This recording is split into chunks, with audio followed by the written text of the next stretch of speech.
So when I am humble, I will not demand anything.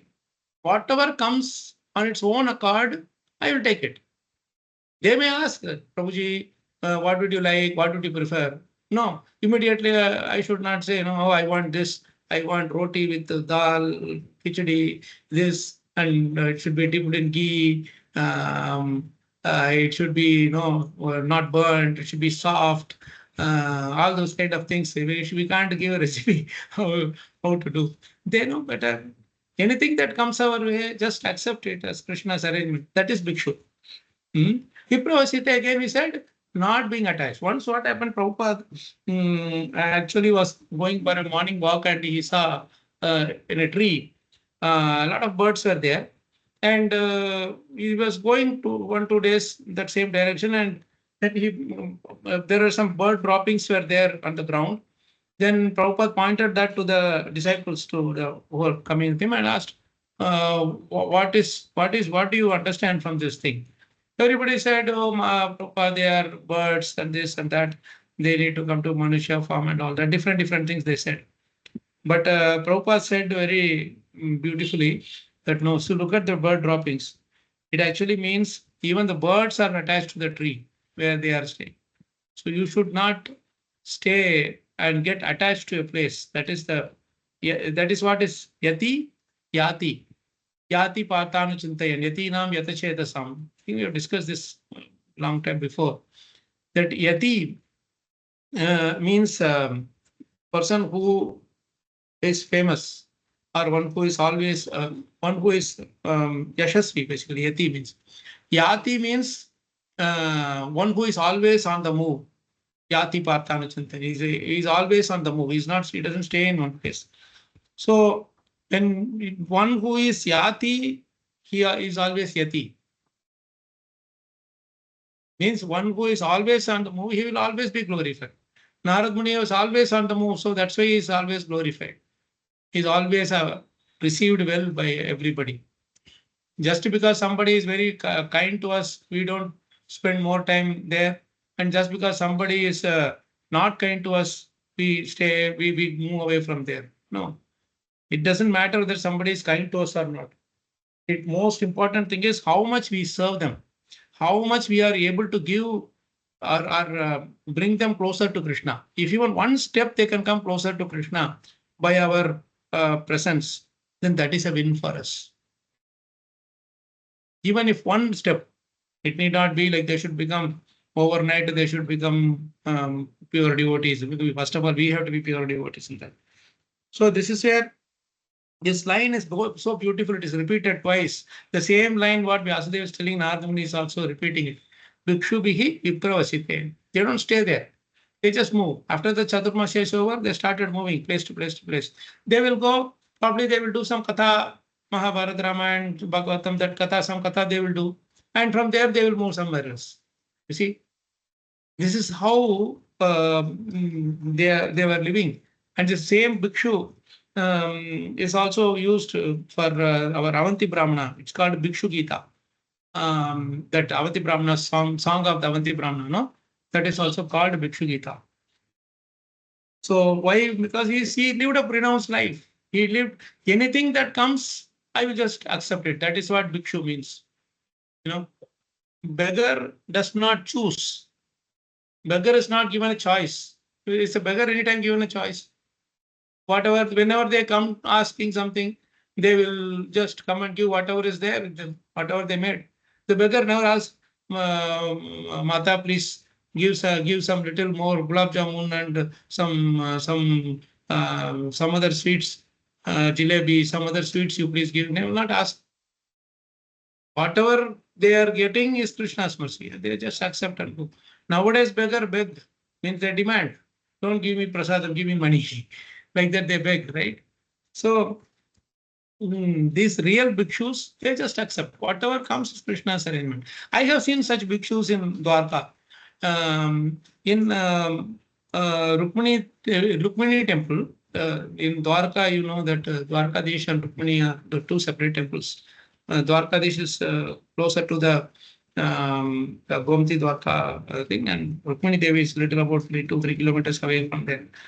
And you will see that many sadhus, they will be living there. They will be just staying there in the daytime. Right around between 10 to 12, around that time, they will sit in a proper line in a row. Each of them will have like 10 people will sit in each row like that. 10 rows will be there. And anybody will come.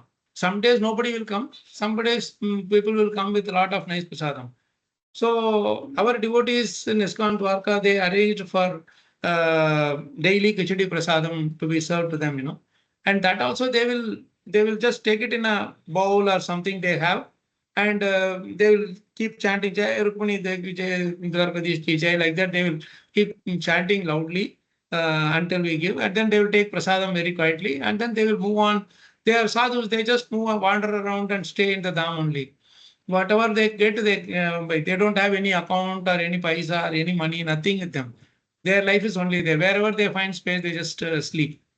Some shelter they have, something, some tent or something there, they'll just sleep.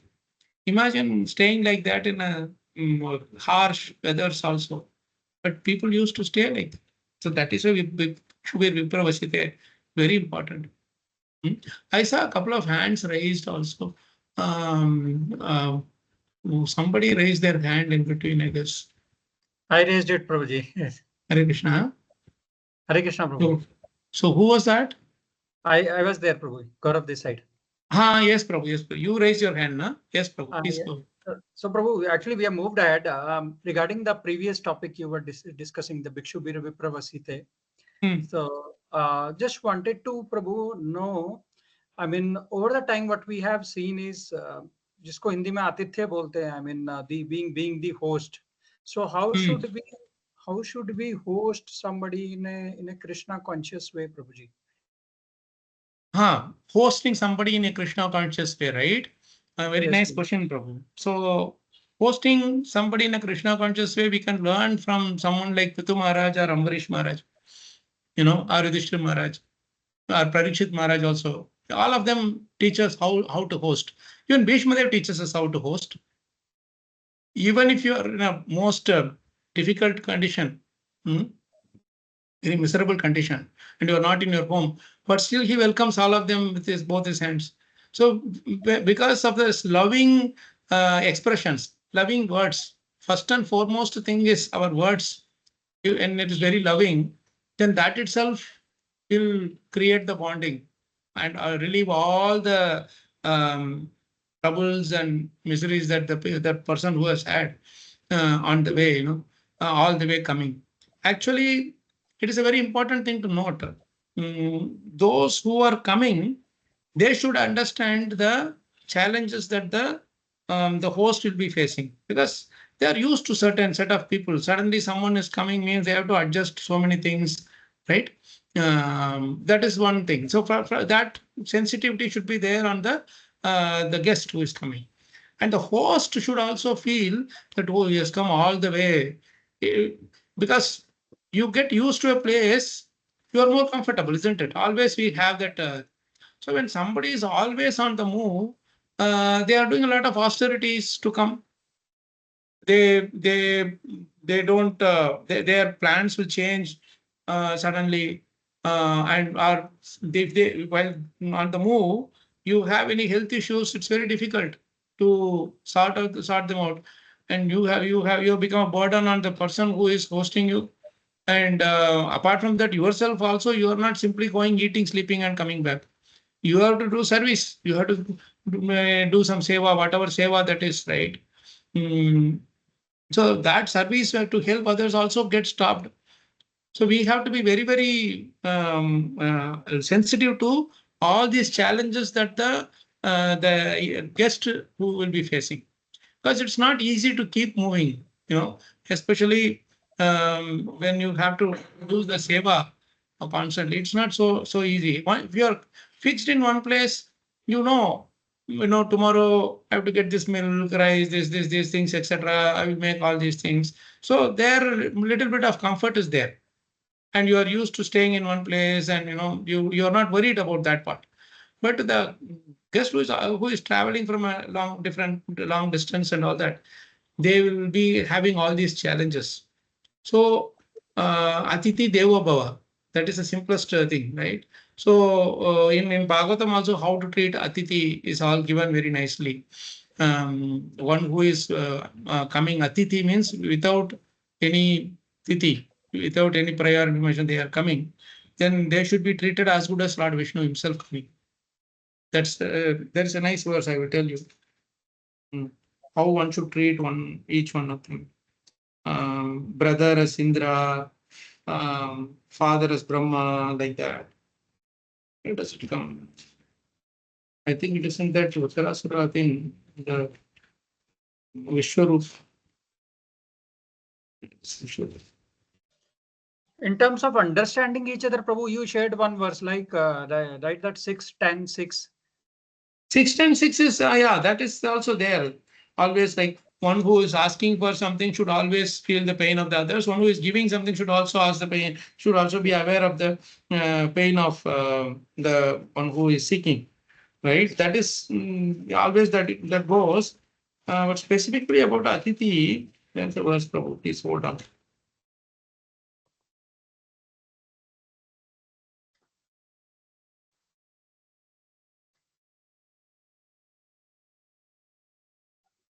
Brother Sindra, then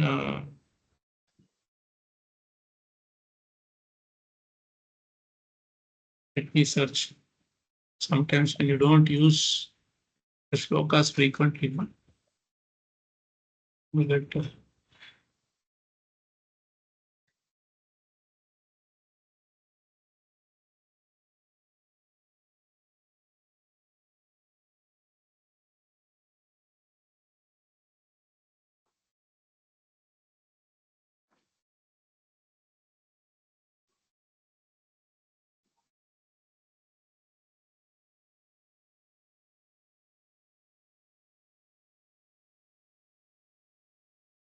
why am I getting it?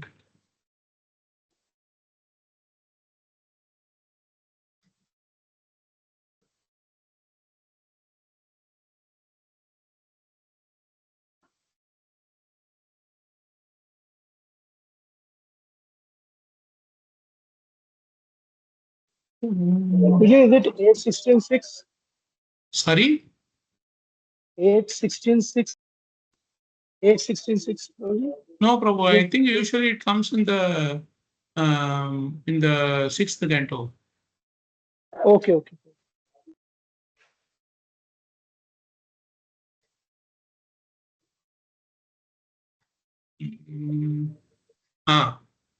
Yeah, got it. 6, 7, 29, 30.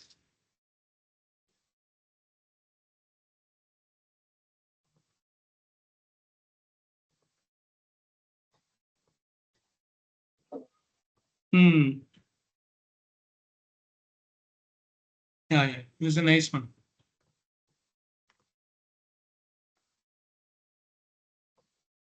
See, the Acharya, the spiritual master who teaches all the Vedas, all the Vedic knowledge, and gives initiation by offering the sacred thread, is the personification of all the Vedas. Similarly, a father personifies Lord Brahma, a brother King Indra, a mother the planet Earth, and a sister Mercy. A guest personifies religious principles.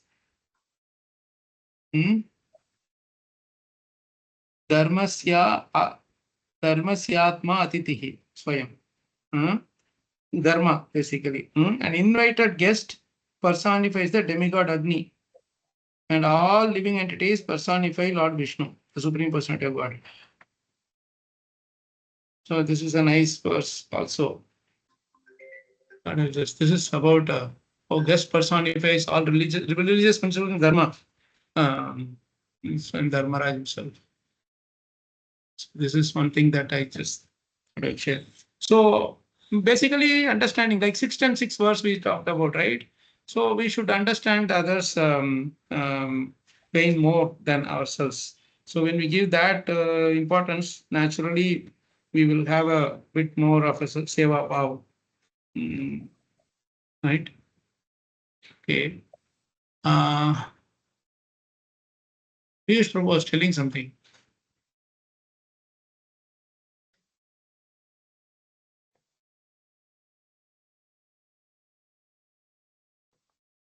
This is all nice point about thing. Thank you for sharing them in the chat, Prabhu.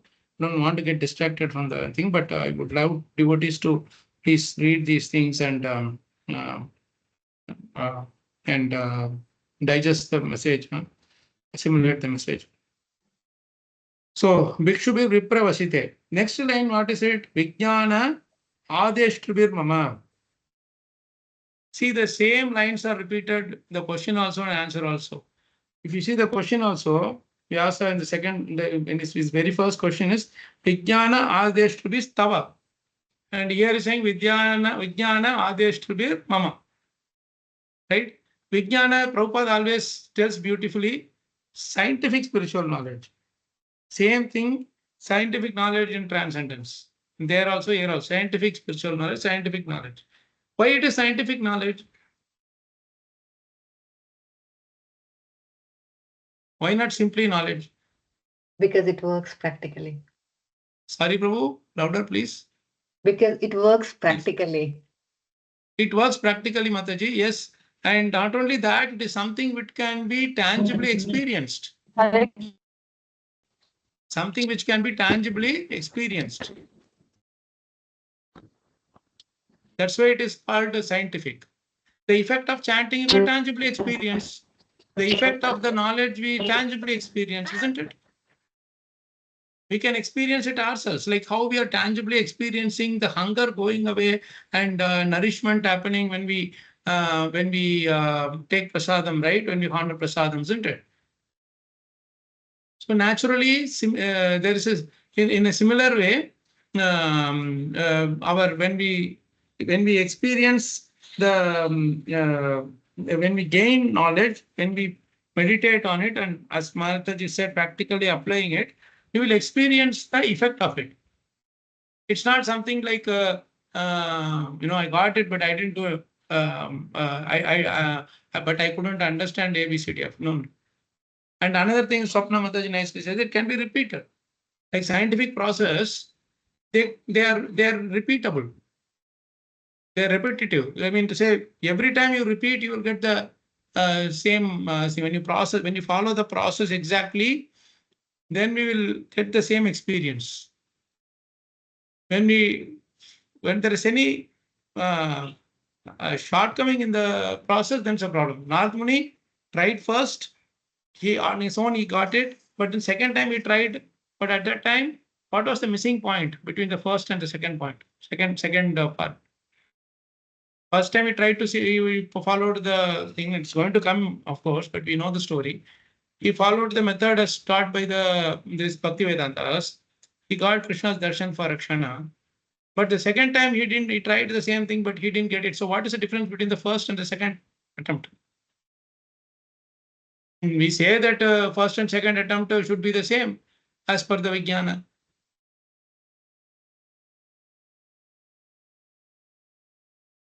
So what was that missing point?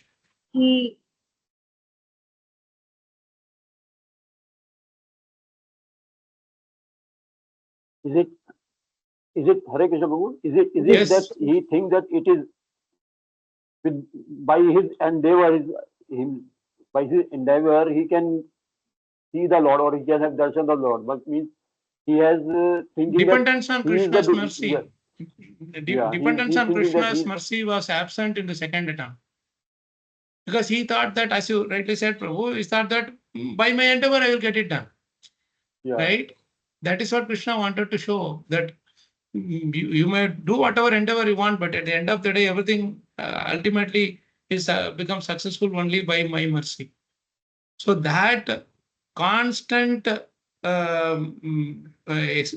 consciousness, constantly realizing and accepting that Krishna's mercy is the only thing that makes everything work, will make this repetitive process equally successful every time. And that is what Krishna wanted to show to us. That first time, he did not have that idea that, okay, by my power I will do it. No, he didn't have. That is how whenever we chant the first time, we don't know the power of the mantra. We don't know about what will happen also because you haven't experienced the success first time prior to that, isn't it? So we do that. So we do without any expectation. That is why first time easily it happens, a nice bliss comes. But next time when we do, we keep Krishna's mercy aside. We ignore it. We think, oh, by my this thing it happened. So let me do this again and I will get it. Then it becomes like a repetitive thing, devoid of Krishna's intervention or Krishna's sanction. Then even robots can become devotees. You don't need to have that element of costless mercy at all, isn't it? So we will become, one day it will become like that. The Arati will be performed by robots, Kirtans will be performed by robots, dance, they will also dance, and there won't be any human element at all. Right? That is the difference. Okay, so Vijnana, we got the Vijnana. Then Adesh Trivir. Adesh Trivir means those who imparted unto me. They imparted the knowledge. In this word, Adesh word is hidden. Right? Adesh means what? Instruction. Order. Order. Not just instruction. Instruction, yes. Instruct itself means order only. Instruction doesn't mean if you want, you do. No, not like that. That's why Yate Jesi Tata Kuru. Means Kuru means order. There's no please do. You have to do. There's no please word at all in that Kuru thing. So, this again, Vijnana Adesh Tribir means when they imparted the instruction, the methodology of how to do bhakti to Narada Muni, the Bhakti Vedantas, they in a subtle way, they are actually telling him that, oh, you have to do. It is not like if you like, you do. That is not the thing. Now, because of Kali Yuga, we are telling to people, oh, if you like, you chant. If you like, you come to the temple. If you like, you can offer. These things are all thing. Actually speaking, there is no liking business in those days. Originally, as per the Vedic thing, there is no liking. Everybody, there's somebody going on Kirtan, automatically, without even asking, they will come and join the Kirtan, Harinam Sankirtan. Without even asking, they will just come and give dakshina to these people. They will not even have to go and beg. That is what that 6 verse means. So, Vijnana, Adesh Tribir means they gave the Vijnan, and it implicitly means that yes, now you have to follow it. That's why we are giving you this. Right? Our spiritual masters, Prabhupada and all, when they gave the knowledge, because they are giving to us Kali Yuga products, they have to do some little diplomatically they have to give. But actually speaking, it's order. When the father says, the son obeys. That is why in Bhagavatam there are 2-3 instances where that is repeated. When the father says when Brahma says to Manu, then immediately he accepts and obeys the order. So there Brahma is very pleased and he says, sons ought to obey the father like this. There's no question. They just have to do, yes, please, Agnya dijega, right? We say Agnya. Jo Agnya, we say, right? We say Jo Agnya. Jo Agnya means as per your order. They may say, please do, if you can, please, like that, but it is actually an order. Anything that is coming from the superiors and especially the spiritual masters. So the same line he is repeating because it's a very important, these 2 lines are very important. Bhikshubir Vipravasite. They have completely they are free. Even if you don't follow, they don't have any expectation. They will not go and ask, I want to know whether you are doing or not. Narad Muni gave this thing to this Valmiki and also to that Mrigari, right? He gave the mantra to the Mrigari. He told him, you sit in front of the Tulsi plant and you chant. And then never he came back to check whether he is doing all right or not. But now in Kali Yuga, we have to do all those things. You have to check, you have to do all that follow-ups and everything. Because cheating is rampant. But the complete faith in Krishna is also there. And the complete conviction that this person will do, that positive thought also is there. You see? They don't doubt. They don't doubt the living entities. No, they will do. Krishna will arrange for him to do.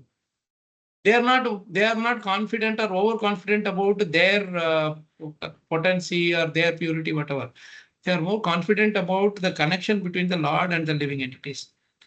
They are so convinced that the moment the living entity take to devotional service, either through holy names or through Bhagavatam or through the Sangha, Vaishnava Sangha, or whatever it may be, immediately that connection is re-established. It's not established, re-established. And that faith is what, that faith in the Guru. The Guru is having the faith that the disciple will definitely be reciprocated by Krishna. And that's why Narada Muni, never you see him go back in between and check whether they're doing all right or not. Gives knowledge to Dhruva, goes away. Gives knowledge to Prahlad, goes away. Gives knowledge to Murgari, goes away. Gives knowledge to Chitraketu, goes away. He gives knowledge to Priyavrata, goes away. Right? This is the beauty of Bhikshu. He is also acting like a Bhikshu only. Just gives the knowledge, go away. Not to keep calling his name. Prabhu, are you chanting already? Are you reading Bhagavatam?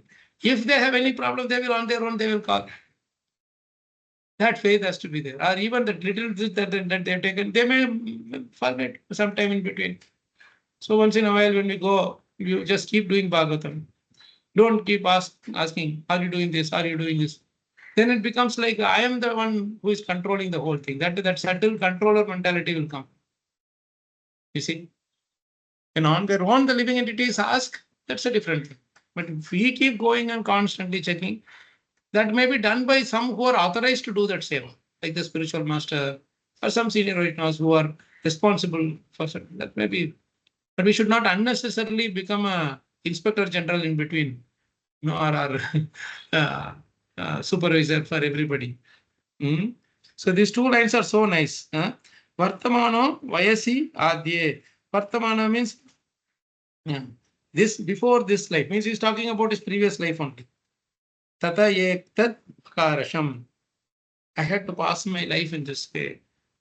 Then he's going to tell how he was passing his life. Now let's read the purport. See, then the translation, how nicely is fitting with the first. Now we got some more nectar by reading it word to word. So please take this as a nice method, that when you read the verse, before even you read the translation, connect the word to word meaning with the verse. Then when you read the translation also, you connect it with the verse very nicely and get an idea, get a gist of what is in it there.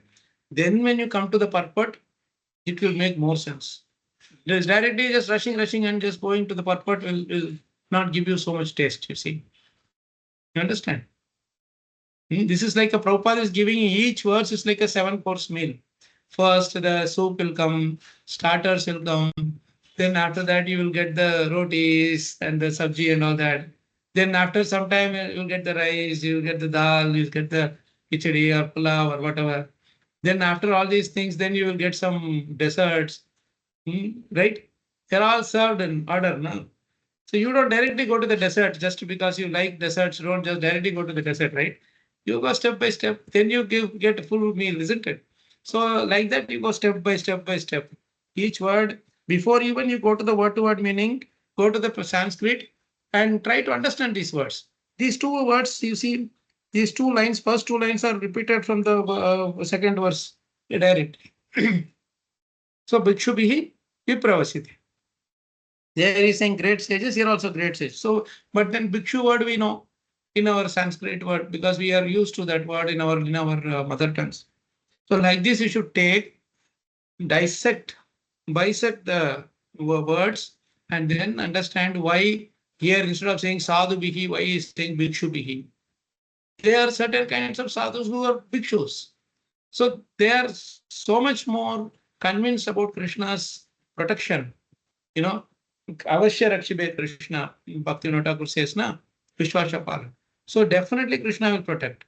And what he will protect, not just the body, he will protect our consciousness. So far as the consciousness is more important than the body, because we are not the body. Isn't it? Something happens with this body also, it has to happen anyway. but our consciousness has to be protected. Consciousness that I am the servant of the servant of servant of Krishna. Gopi Bhartu, Padakamaniyo, Dasa Dasanu Dasa. Okay. Any questions, comments till now? And then we'll move to the part.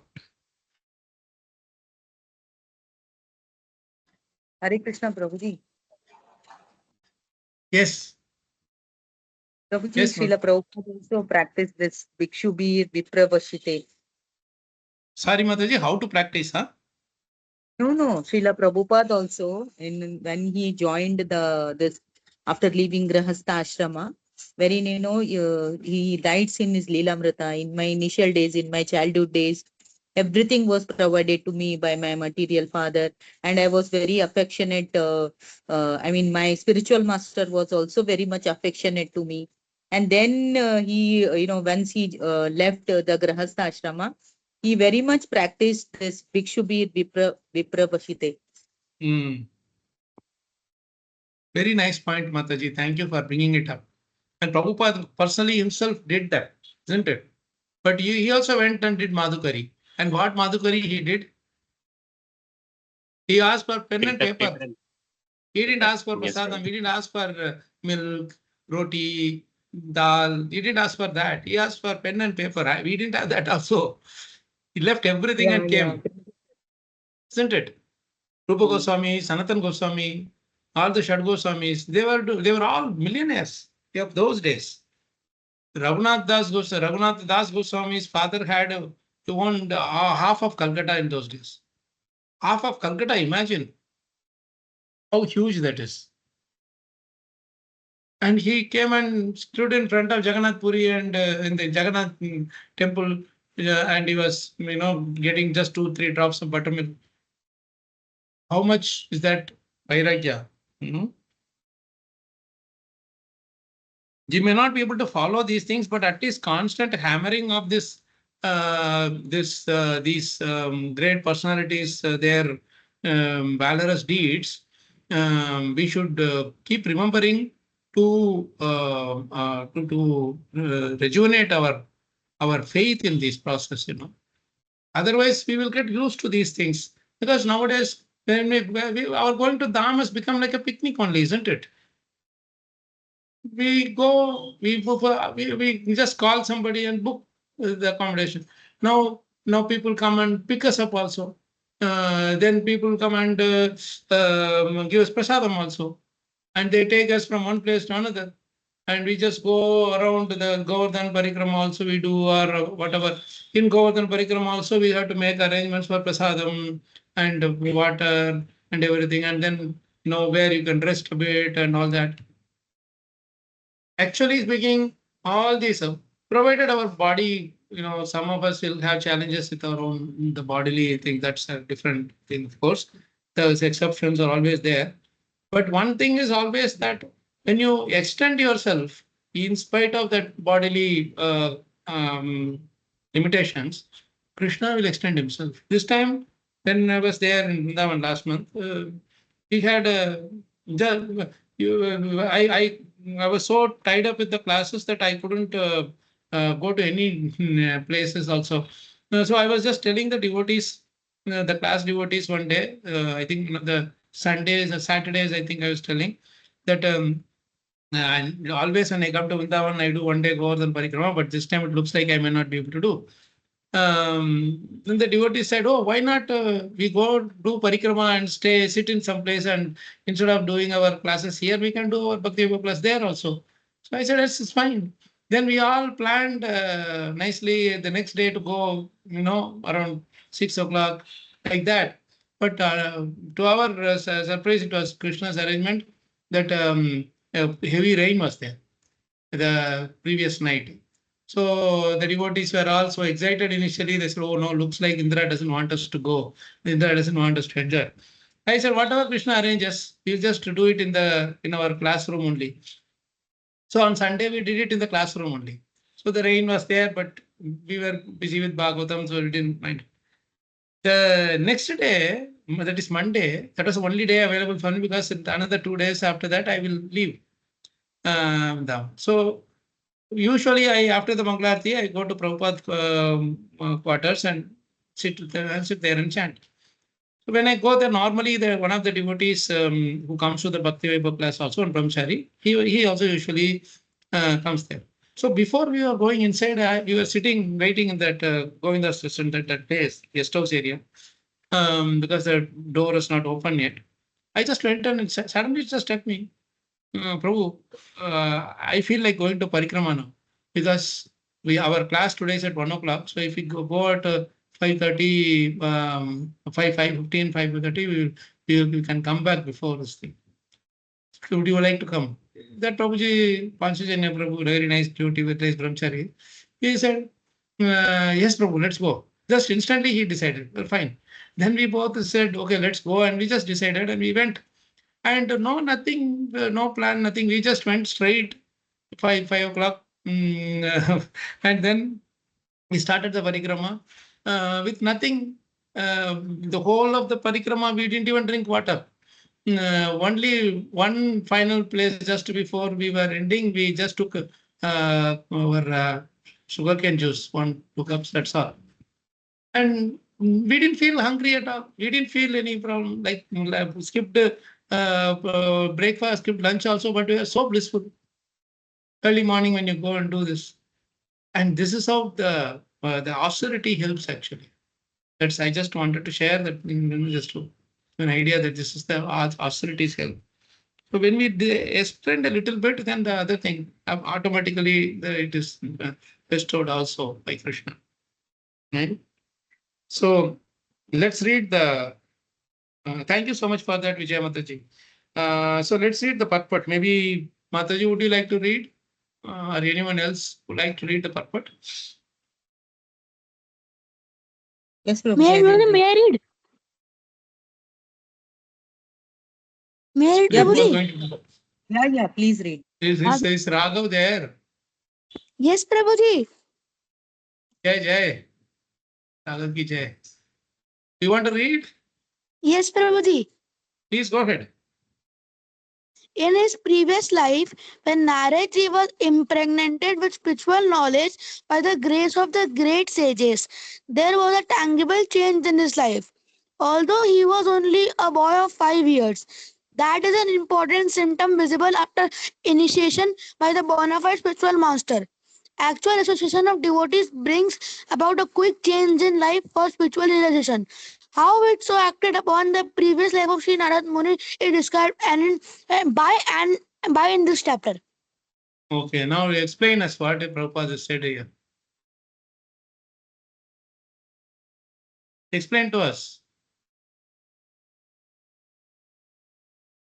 In his previous life, like when Naradji was having spiritual knowledge, so he was only like 5 years. So we can learn from Narad Muni. Like how What in we his can young learn? age, What we can learn? like it started the devotional service in his age of 5 years only. Okay, but what did he do? He served the Started the devotees. spiritual service means what did he do? Serve the devotees. Serve the devotees in what way?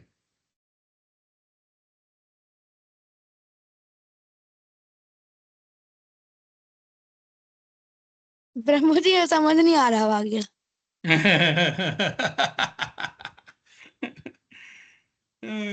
That, see, how it so acted upon the previous life of Narada Muni is described by and by in this chapter. The effect of that association or the causeless mercy of the sages is slowly, gradually revealed in his life. There is a tangible change. What is the tangible change? You will see. You should have told me just by reading the last line itself that it will come in the next few slokas, Prabhuji. Then I would have accepted that you have understood it properly, right? They instructed him, but when he followed what happened is what is going to be explained. Okay. Now let's read the next. The tangible change is a very important thing. Tangible means that which is visible in us. Whatever change that has happened, it is visible to everybody. The whole their behavior, we say adat, no, that habituated to all those things will change eventually. Okay. Prabhuji, there is one more Yes. thing I Yes. noticed, Prabhuji, in the first line, Prabhupada says that in his previous life, when Naradji was impregnated with the spiritual We knowledge. discussed about this word earlier also in one other shloka, isn't it? Yes, Prabhuji. What does that mean? So, I mean, Prabhupada could have written simply, Naradji was given this. When he was instructed, so many different words. So Prabhupada specifically used this word, impregnated. I mean, Impregnated means actually they are. It's a live thing. Impregnated means it grows. It creates changes in our life.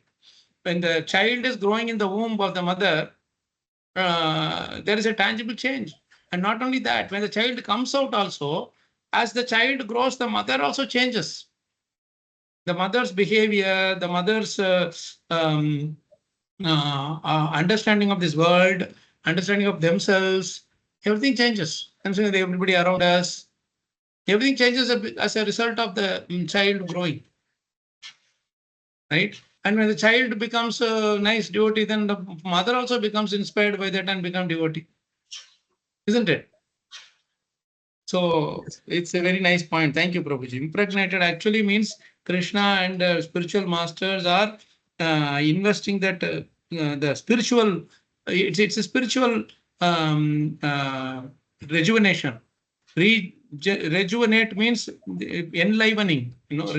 Making us life comes to us again. Okay, beautiful point. Yes, I was thinking of telling that point, but it's a very nice thing. Okay, let's go to the next verse. Next 2-3 verses, there is no purport, but then there is a lot to understand from that. So, who wants to read the next verse? Verse number 6.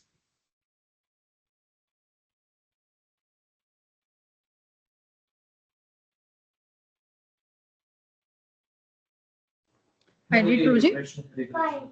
Yes, Roshini Mataji. Yeah. Can read the verse and text. the word to word meaning. Yes. एकात्मजा मे जननी योषिन् मूढा च किङ्करी मय्यात्मजे अनन्यगतौ चक्रे स्नेहानुबन्धनम्. Word to word. Eka Atmaja, having only one son, me, may, my, Janani, mother, Yoshit, woman by class, Mudha, foolish, Cha, and Kinkari, maid servant, Mai, unto me, Atmaje, being her offspring, Ananya Gatau, one who has no alternative for protection, Chakre did it, Sneha Anubandhanam, tied by affectionate bondage. Hare Krishna.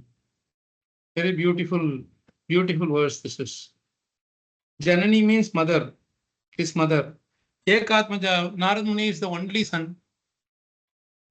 Right? And she is a maid servant anyway, Kinkari. My Atmaje means Narada Muni is the only offspring.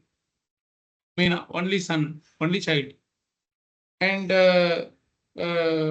Ananya Gatau is a very interesting word. One who has no alternative for protection.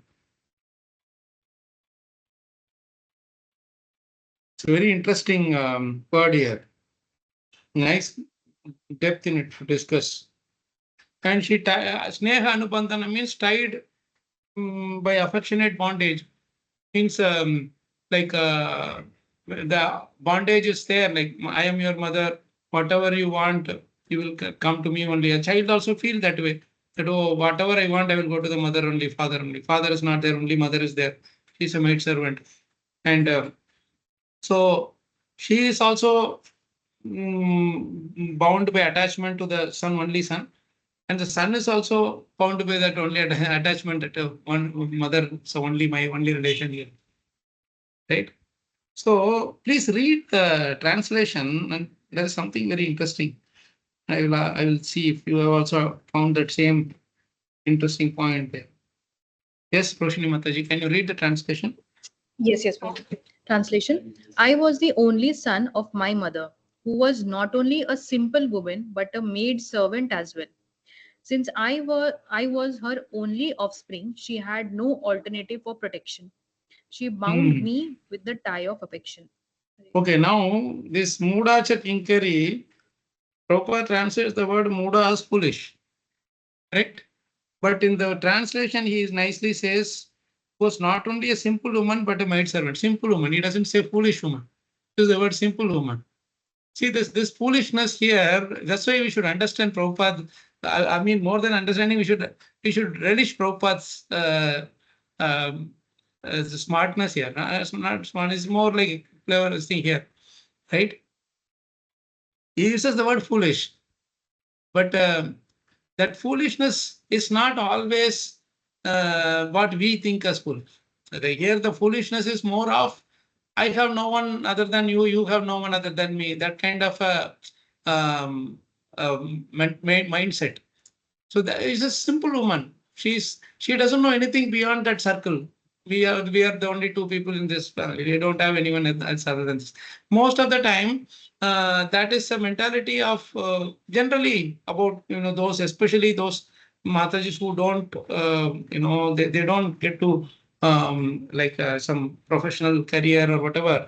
They stay at home and homemaker. You will see that for them serving the parents, serving the in-laws, serving the father, such a husband, children, that itself will occupy their whole day. They will not be worried about some policy that the finance minister is doing or some corruption happening in some in the state or some two states fighting or two countries fighting. These kind of things they don't bother. In rupee versus dollar prices increasing down, those things and all they don't care, isn't it? They are just worried about whether next meal I can prepare or not. Children should not be hungry. Their dresses should be clean. All those kind of things, right? So that is simple woman, right? But on the other hand, if you see, being simple does not mean that it's good. Sometimes being simple is also not very good actually. Because when you are completely confined within these four walls, we will not see death coming. We will not see that we are going to be separated from everybody. So that attachment becomes so strong. It means we are not remembering that we have to be separated one day, but we wish very strongly that we have to be together always. You understand? You understand that point? That we don't care, we don't meditate on this fact, or we don't remind ourselves of this fact that one day we are have to leave. Everybody cannot stay together, etc., etc. But we wish very strongly that this person to whom I am very much attached, I want him with me always, isn't it? By wanting somebody to be with you always doesn't mean they will stay with you always, because we don't have the capacity to do that, to keep them with us always, because we ourselves, for that, two people have to be alive fully. So I have to be alive always. The other person also has to be alive always. And both of us have to be hale and healthy. When we are young and youth, when in our youth, we will have this feeling, oh, it will be so nice, we can't separate. They will all be crying, this, that, and all the farewell and all that. But when we become really old, because we also look for someone to take care of us, and we know that the other person also has become old and they also will need someone to take care of them, we don't want to we don't want others to be a burden for us. That's a more important thing. More than we wanting to avoid being a burden to others, we are worried about, oh my God, if someone else comes and who will take care of them? If they have some physical problem, some ailment in the body, we have to take them, rush to the hospital and all those things. Who will do? This is a very painful situation, which we realize only as we grow older. In our young age, we can run around here and there, help others, etc., etc. But we are in Maya that we will be like this forever. We are in illusion that we will be like this forever. Age will come, age is catching up. And very soon, we will not be able to go to the hospital ourselves. We will need help of so many people to take us. And when we are in the, say, in the hospital, we are admitted or all those things, we need somebody to make the payments, the take care of the expenses for us. We need somebody to come and bring prasadam for us or take care of us. There will be times when, as we go older and older, we will not be able to go to the bathroom also independently. We will need somebody's assistance. This is how much we are dependent, right? So that who was not only a simple woman but a maid servant as well. One is simple woman means yes, she is not worried about, she is not too intelligent to think about this fact that everybody has to leave and all that thing. Second thing is maid servant also. Maid servant means by default you just do what others are saying to you to do. You don't think for yourself. No, why I should be a maid servant? I can be a master and I mean master and manage all the people. They can be at my disposal. Like that, some people think that, I want to be a boss, others should be thus, like that. She doesn't think about all that also. She just goes wherever there is service to do, she will just do the service and come back. Now this Bhakti Vedantas have left. She will go to some other place because she needs something, prasadam, to make prasadam and all that for the child also. So she has to continue her maid servant seva, isn't it? So she is a maid servant as well. Now comes the next line. So let's see, read the next line again. Mataji, Roshni Mataji. Since Yes, Prabhuji.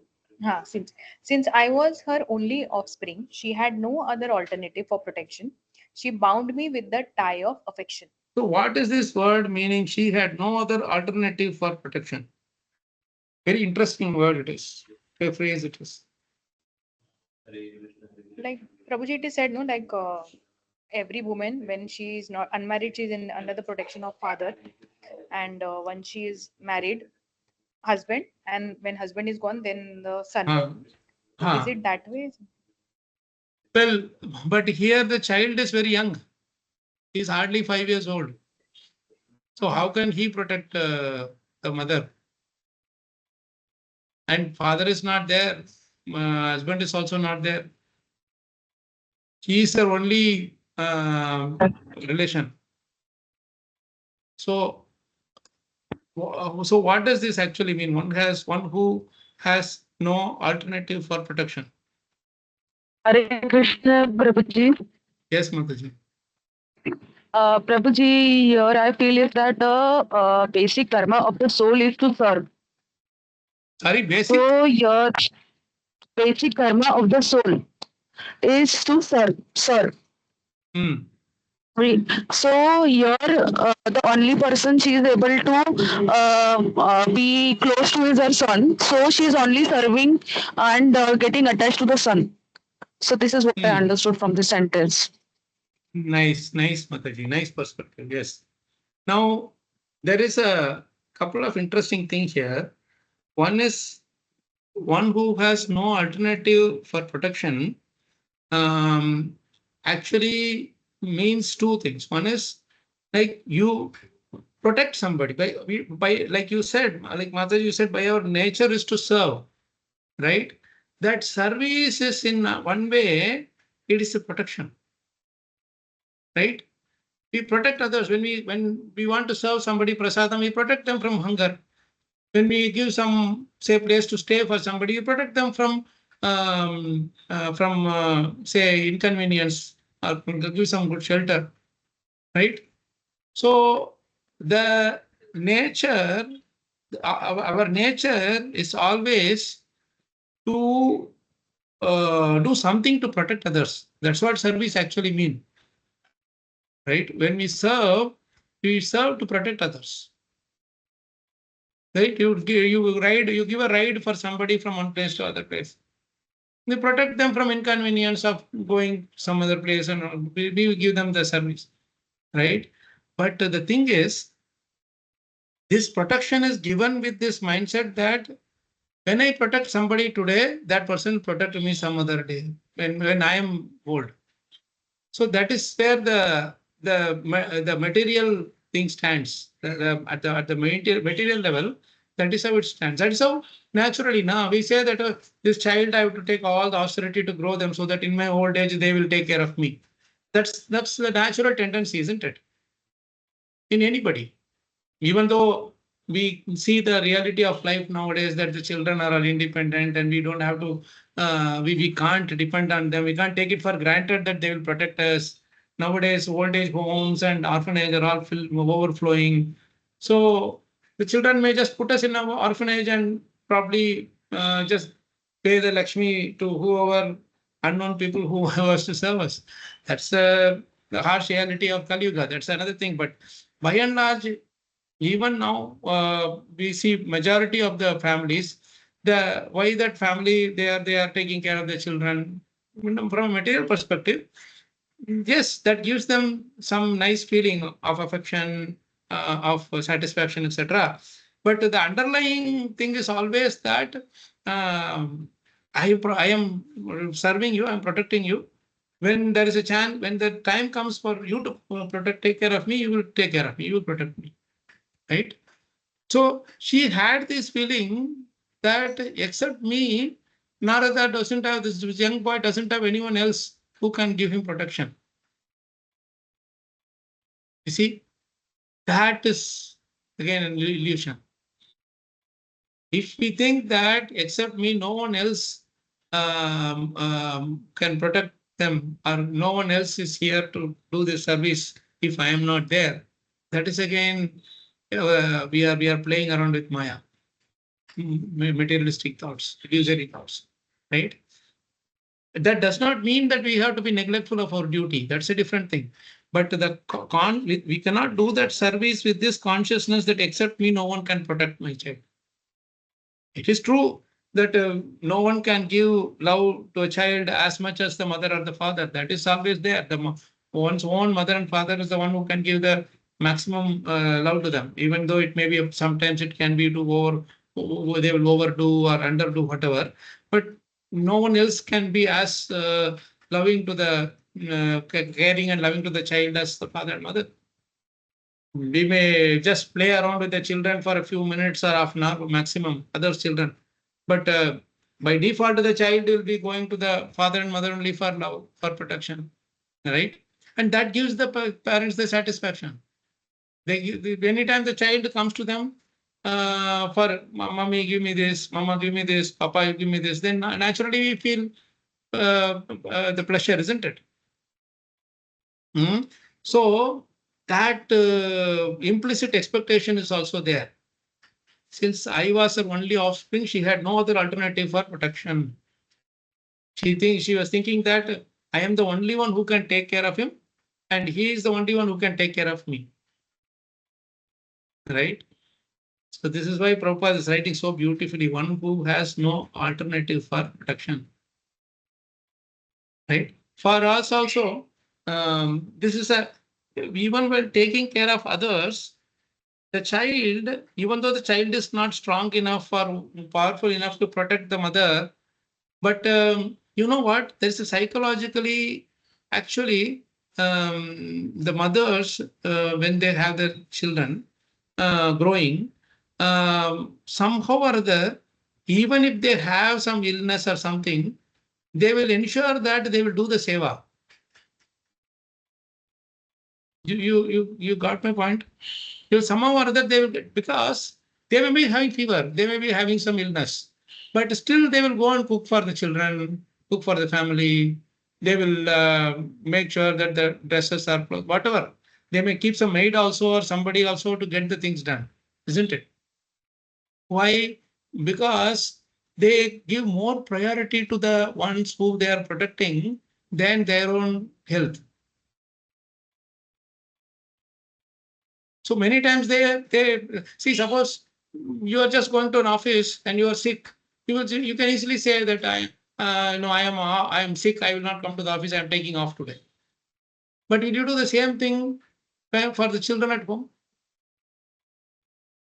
They will not. Especially the mothers, they will not. They will ensure that somehow they will cook for the children, whatever they can. Maybe it may not be an elaborate meal, but at least something for the children, pack their lunch and send them. After that, they will go and rest or whatever. You see that? So that is again the what do you call the mind is protected from feeling feeling depressed or feeling low, mentally low. Somehow or other you surpass that thing, and that is a very good encouragement for the health, because that when you are surpassing that mind's dictates that no, you are sick, you please lie down. No, then you will dictate to the mind, no, I have my children to take care of, I cannot do this. I have to do that, but let me have the sickness, but I cannot come in the way of my my service to the children. So because I have to protect them, so that protection of the children becomes a higher priority for us. You see, and that actually gives the mental satisfaction also. If the mother is not able to cook for the children because of the sickness, they will feel more sick because of the not able to do that service of protection than actually because of the actual disease itself. This is a very subtle science actually. So that is these are all things which actually goes into this. She had no other alternative for protection. By protecting the child, she is protecting herself, her consciousness. If the child has gone away and some animal has taken the child away because of her carelessness, do you think she will be able to sleep peacefully? Do you think she will be able to eat the next meal peacefully? They can't, isn't it? So that is what the point is here. They can't. If suppose 5-6 children are there, then one child is going and coming late. They may not feel so much. But if only one child is there, if the child is gone and it is dark and the child does not come back again, they will be completely restless, isn't it? So these are all related to this one point that when you protect, she has no alternative for protection actually means both ways.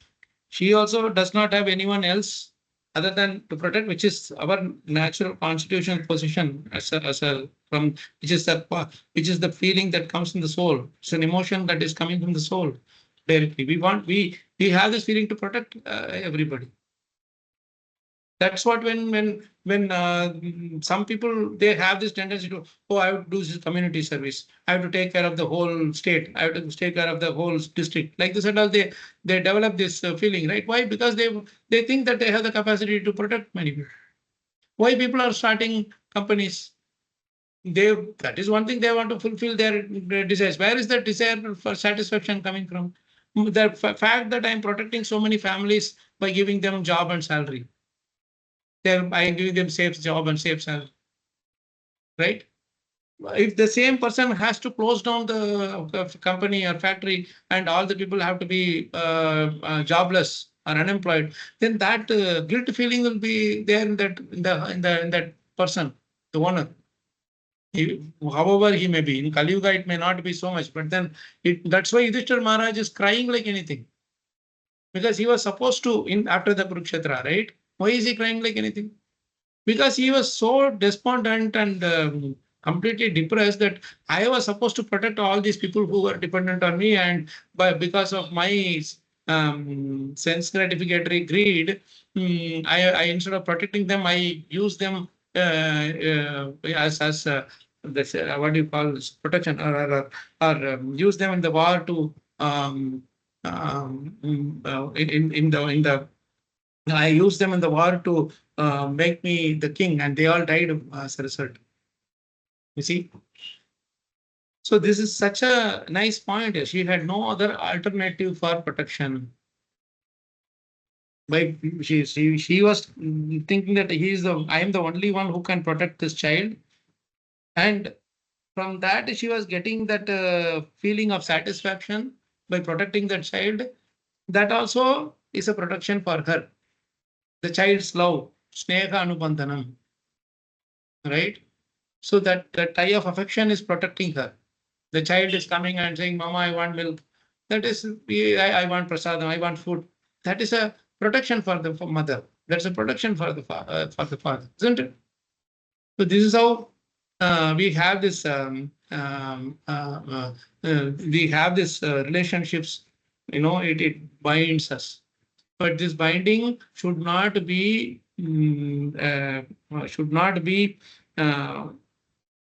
stopped at a material level. We should actually have this consciousness. That's what he is going to explain in the next verse, next 2 or 3 verses. And that was what the tangible change that came in Narada Muni's heart. I'll just give that hint just now. The thing about him doing the chanting the mantras and meditating and seeing Krishna and all is next. But when his mother dies, in the next verse, the mother is dying.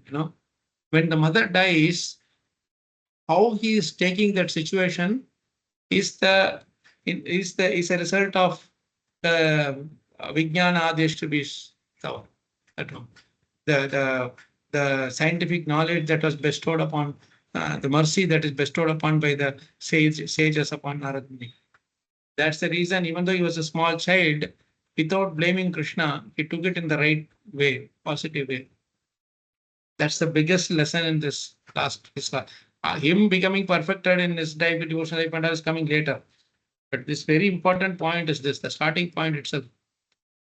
Because he also was thinking that my mother is my only protection. Mother will always be there. I don't have to worry about it at all. She will be always there. I will always be there. Like that. So both are my. None of us can be together all the time. I see Rajesh Prabhu asking question. If an entrepreneur thinks that he is responsible for the livelihood of all his employees, isn't that arrogance? Shouldn't he or she be of the opinion that Krishna is providing wealth in turn to people working for? This is what the point I'm telling Rajesh Prabhu, that he is thinking like this, but actually that is illusion. That mother is thinking like this. That I am the only protector for my child. And that thought is what is protecting her consciousness, is protecting her material. I mean, giving her the satisfaction basically that yes, I am doing the role of a mother properly, like that. That is the illusion. Like what you said is the right way to understand. That without Krishna's mercy, I cannot do anything. Anything that happens is a result of is Krishna's mercy. Only if Krishna protects, I can also be of any protection to others. I can be an instrument in his hand as a protector for my child. That consciousness, when it is missing, we will feel the pain of the when the situation turns unfavorable. Is that clear, Prabhu?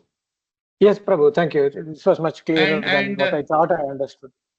Yeah, and I think Piyush Prabhu is also saying this is not extended sense gratitude. Yes, in one sense, yes, but then you are doing the job of a mother. You have to do that responsibility properly. But thinking that I am the only one who can do this, no one else can do it, is extended sense gratification or the illusion that we are. That's why in a lighter vein, if I have to tell this, most of the children don't listen to their parents, isn't it?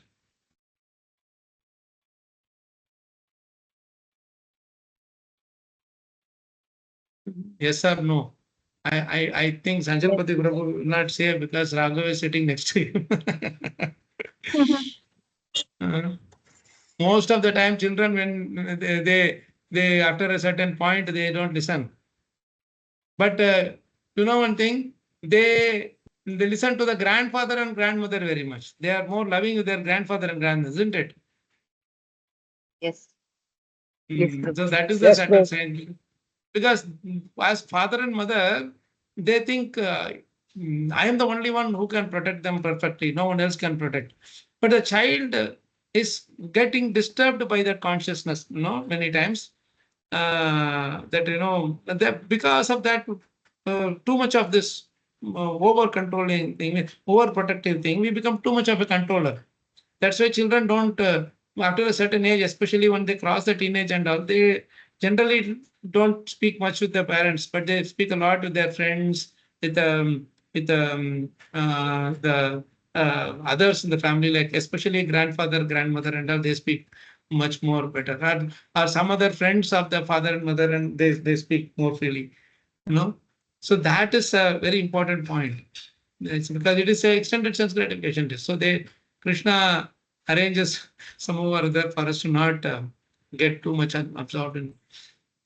So these are all, see how much psychological points are, commonsensical psychological points are hidden and buried inside this two slokas, which in fact has no purport, frankly speaking. If the purport is there, how much more? So, any thoughts, Prabhu's Mataji's? He read 2 slokas. It's a great achievement. How to come out of this illusion? Sorry? How to come Little out louder, of this Prabhu. illusion? Sorry, Mataji, little louder. How to come out of this illusion, Prabhuji? How to come out of The illusion. this illusion? That's what Narada Muni is going to explain in the upcoming slokas. Then, because he was transformed as a result of the blessings of the saints and the sages, Bhikshubi, we are also protected by the blessings of Prabhupada and our spiritual masters. So if we have that reality, that's the reality, be conscious of that reality in front of us, then we will do the service, but without being entangled or bound by the ties of affection. The spiritual, Krishna consciousness or this Bhagavad Gita, Bhagavatam philosophy doesn't ask us to run away from the responsibility. It is just trying to tell us that do the responsibility immaculately, but without being attached or bound by the thing. That binding is a very important thing. That I am bound means, if I don't serve him, he will not serve me later. If I don't serve him, he will become upset with me. That if I don't, then what will happen? That is the binding part. You understand? That if I don't do it, then think that I have to do it. As a mother, as a father, I have to do my responsibility. That is very important. If I don't do it, that question itself should not arise. Because the moment they say, if I don't do it, then the fruit part comes. If I don't do it, he will not do that. He will not do this to me. He will not consider me as a mother, father, whatever. Then we will do with that mental, for him to be loving towards me, I have to do this. For my child to be loving towards me, I have to do this. So that goes with the expectation mentality. You understand?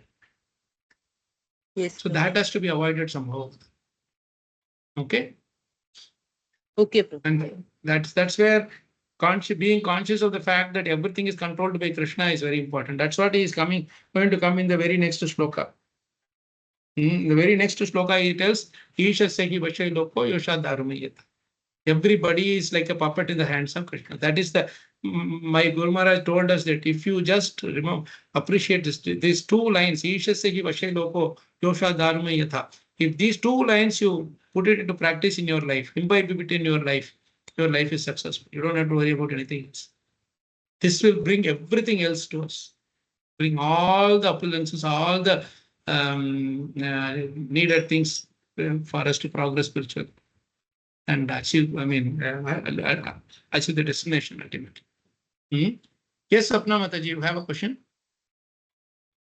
Hare Krishna, Prabhuji. Yes, yes.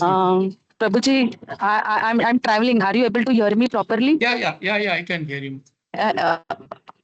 Prabhuji, a few days back, I was discussing with my husband that we are always in contact with our children, even if they get elderly. So, in initial Asian times, there was the Vanaprastha, that wife used to go with the husband and stay in the dham or travel. So that was so nice. But now we have this WhatsApp and internet and all continuously in contacts whenever we go. So it's so much necessary that we move out of this house, go to dhams and stay there, so that we get disconnected from our children after some days. So what is your view on this? Sorry, I couldn't get your last 2 statements. You are saying all these WhatsApp and phone calls, they are all there. So you are always connected with the children, right? That's what you're saying? Yes, and that creates a lot of problems because we are always tense about their well-being कि कैसे है क्या है तो उधर जाके उससे अच्छा है कि जो पहले वानप्रस्थ जाते थे तो वैसे वानप्रस्थ निकल जाए सो isn't it that advisable कि निकल जाए कि अभी जो कांटेक्ट ही नहीं चलो जो करना है करो हम हमारे जो स्पिरिचुअल रिस्पॉन्सिबिलिटी है वो पार कर रहे हैं so what's your view on that So nobody stops you from switching off your internet. You can just switch off your internet. There are devotees who do that. They don't even carry phone with them. Once they go to the Dhammas thing, they just put everything switched off. We are putting it on because we want to be wanting to be aware of everything that's happening in this world and those things. So yes, that is Prabhuji, actually. And that is why I was thinking कि after a certain age of the kids we have to move out of the house and go to dham and stay. No, Means, nowadays you don't have to worry too much. Nowadays you don't have to worry too much. Actually speaking, in most of the houses, we will be sent out automatically. The children themselves will send us out. You don't have to worry. No. Yes, very very rare families only they will be very upset if the elders leave. You know, when my Guru Maharaj was leaving the family after settling all of them marriage and everything was done, he was leaving. He was in London, and you know, in Gujarati families generally the bondage is very strong. Gujarati Mahaprabhu, there's a lot of that family bonding is there. So when he left, his children were very upset that we are taking care of you so nicely, because Maharaj in his right from his 48, 50 years itself, he was having this the spinal problem because he got what is that TB in the spinal cord. It was a very rare disease, and nobody could figure it out for a long time, and then they had to do some different treatments to remove that. But as a result, he kind of had problems with his normal walking and all that. Right when he was like hardly 48, 50 years itself, he had to carry a stick with him and all that. And he was given a special three-wheeler by the government because of UK government, that a handicapped car. So he would park the car anywhere because handicapped cars can be parked anywhere. So he will park this in the middle of the very busy street also, and he will walk to the temples and all, right. But then main point is this, that when he decided to leave the family and go and as Vanaprastha, the family was very much upset. They said, why are you leaving? We are all taking care of you so nicely. Then Maharaj said, that's why I'm leaving, because this thing, that tie of affection. So he said, I should leave when you're asking me, why are you leaving? Otherwise, you will soon time will come, you will ask me, when are you leaving? Right. So I should not wait till that time. Like Dhritarashtra was asked that question. Dhritarashtra was asked that question by Vidura. When are you leaving? Why are you not leaving? He had to leave after hearing so much harsh words from Vidura. I mean, harsh reality, of course, truth, really, bitter truth, basically. So it's ultimately dependent on us, because these days we call it as Vanaprastha. Actually, it is not Vanaprastha. It is just some. I mean, if I have to say that way, it is just some picnic. That's all. If you have to leave the thing and go, Actually, Vanaprastha means absorbing in Krishna consciousness. It doesn't mean that you have to go to Dham only. Wherever you are, you should just be absorbed in Krishna consciousness. Somehow or other, spend your time in the Shastra, spend your time in meditating on the Krishna's qualities, chanting the prayers, chanting the Mahamantra, doing some seva somewhere in a humble way, without any ado, without any big show. You just have to do it in a very simple, humble way, Just do it simply, humbly, and just move on. Don't wait. Don't get into this paparazzi, they call, that selfie people. But we don't want to do all the selfie pictures, all this reels. Thank you, and this, Prabhu. right? So that is the Thank you, Prabhu. So that is the whole point, Mataji, that we have to understand the essence of Vanaprastha. That's why Prabhupada said, if everybody rush to Vrindavan, Mayapur and Dwarka and all, then what will happen to other places where we have to go and preach? That's why we should take we should go. Everywhere you go is Vana only. It's a jungle of trees. The what we have is a jungle of buildings. It's all the same jungle only. Jungle means what? Full of uncertainties, right? You will not have a place where it is certain that you will stay in here only. You will have prasadam here only. That is not. So you are preparing for that life of uncertainty, right? With full certainty, Yes, Prabhu. full consciousness of the certainty that Krishna will provide me. That is the beauty. Thank you for the beautiful Yes, question. Prabhu. But Thank you, being Prabhu. absorbed in the Shastras is the foremost service in Vanaprastha. Because that is the time when we can prepare. Prabhupada prepared during that time, during his Vanaprastha time. That is why during his sannyas time he was able to go and preach. You understand? Yes, So during Prabhu. Grahastha time, you are busy with your maintenance, taking care of the family, responsibility and all that. So you may not have so much time to do your, luckily Krishna's, Prabhupada's arrangement, even Grahasthas like us, we are getting time off and doing this Shastra Vichar, right? Because of Prabhupada's mercy. If not, we won't do this. If you had not written these purports and word-to-word meanings and all, how would we sit and do these things? If he had not written, Yes, Prabhuji. she had no other alternative for protection. Do you think for the last 1 hour we are discussing about this one phrase? We will do this. So No, Prabhupada Prabhu. is by his in a subtle way, by giving this doing this magic of his books, he has already made us all Vanaprasthas even in our Grahastha life. Amazing, Prabhuji. We are already, because this is what we are supposed to do. So when we are advancing one stage earlier. Like in the Grahastha stage itself, you are Vanaprastha. So in the stage of Vanaprastha stage, you should become sannyasis. In other words, you should go and preach. Why? Because those days people are living up to 80, 90 years or 100 years, whatever. But now we are 20 years down below, you know. If somebody is living for up to 70 itself, it's a big thing, isn't it? 70, 75 Yes, itself is a Prabhu. big thing. So we just like the age is coming down, we should pull the future ashramas one ashrama before, you know. So that's the thing. Thank you so much, Mataji. Very nice. Thank Very you. nice question. This is how the questions lead to nice discussions, you know. Any other points before we close? I know we are little over time, but somehow these discussions, lively discussions, so we tend to stop looking at time element. And that is our real win, actually. We should not, I mean, of course, we should end on time, but when we discuss without consideration about this time thing, of course, our